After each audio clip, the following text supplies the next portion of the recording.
Қайырлы күн баршаңызға. Мен Райхан, менің каналыма қош келіпсіздер. Бүгін сіздерге лаваштан дайындалатын таңғы астың рецептісімен бөлісемін. Қабыл алыңыздар. Ең алдымен табамызға сұйық майымызды жағып, содан соң 2 жұмыртқаға шым-шым тұзымызды салып, 2 ас қасық сүт құйып, жақсылап араластырып аламыз.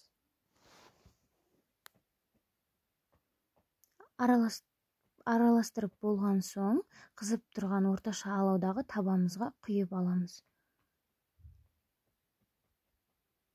Үстіне лавашымызды салып, табамыздың қақпағын жауып қойып қоямыз. Енді екінші жағына айналдырамыз. Осылай болып шығады. Ортасындағы начинкасы өз қалауларыңызбен салсаңыздар болады. Менде шұжық және сыр. Шұжықтарымды осылай қойып алдым. Енді үкіштен өткізілген сырды сеуіп шығамын.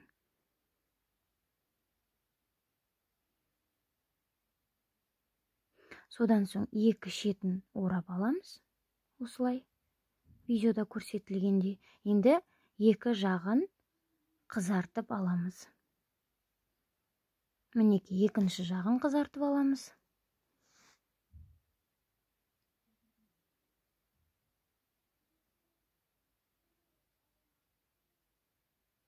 Ал мінеки дайын болып шықты. Осылай бөліктерге бөліп турап алсаңыздар болады. Тойымды әрі дәмді болып шығады. Міндетті түрде жасап көріңіздер, сіздерге де ұнайды. Назарларыңызға рахмет.